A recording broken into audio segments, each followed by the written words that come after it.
तमासी archives, जहां अंधकार सिर्फ डराता नहीं, याद रख। इस कहानी में डर सबसे पहले दिखाई नहीं देता, वो पहले खामोशी बनता है। और जब वो बोलता है तो जमीन के नीचे से बोलता है। कुछ जमीनें खाली नहीं होती, बस चुप रहती हैं। जानवर सबसे पहले समझते हैं, फिर बच्चे, फिर औरतें, और जब इंसान वहां बसने लगता है तब जमीन बोलना शुरू करती है। ये कहानी 6 दोस्तों की है। अक्षय, रोहन, विकास, अमित, सिद्धार्थ और कुणाल। बचपन से साथ, कॉलेज से साथ, और एक ही सपना कि एक दिन सब अपने अपने परिवार के साथ एक ही जगह रहेंगे। सालों बाद जब सबकी जिंदगी सेट हो गई, उन्होंने शहर से थोड़ी दूर एक बड़ी जमीन खरीदी।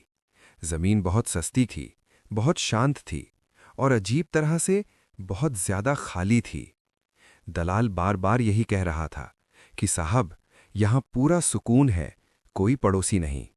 किसी ने ये नहीं पूछा कि आसपास कोई रहता क्यों नहीं। 6 दोस्तों ने मिलकर उसी जमीन पर एक बिल्डिंग बनवाई। 6 मंजिल की बिल्डिंग, हर दोस्त के लिए एक एक 3 BHK फ्लैट। चारों तरफ खुली जमीन थी और कोने में खड़ा था एक बहुत पुराना बरगद का पेड़। निर्माण के शुरू में सब ठीक था, लेकिन फिर कोई भी जानवर उस जमीन पर टिक नहीं रहा था।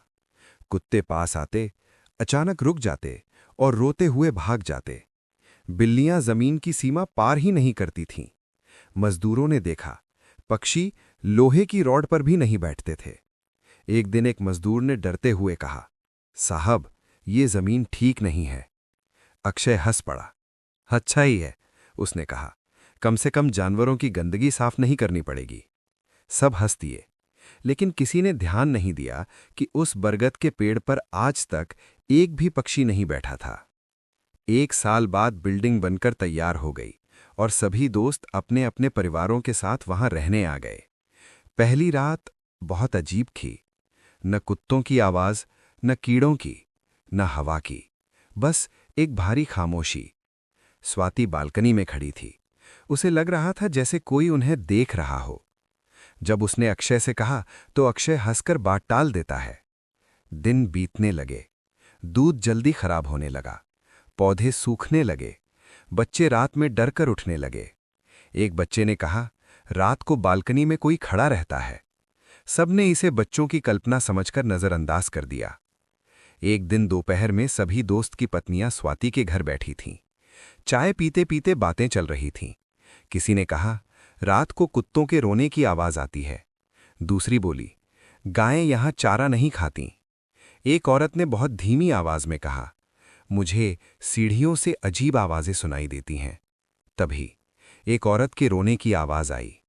आवाज इतनी दुख भरी थी कि सब चुप हो गए। कुछ सेकंड तक वो रोना गूंजता रहा और फिर अचानक बंद हो गया।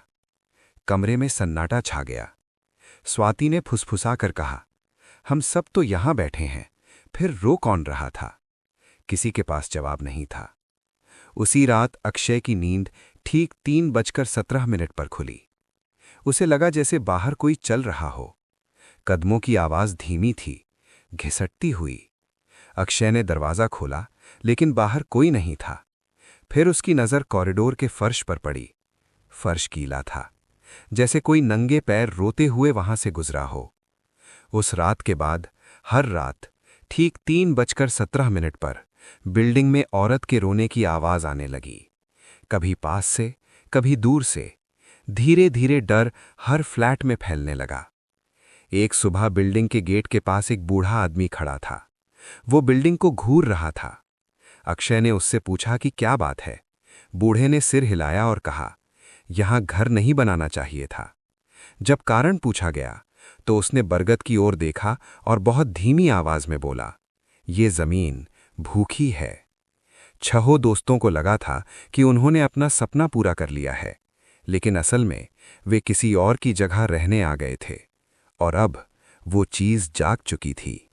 रोने की आवाज से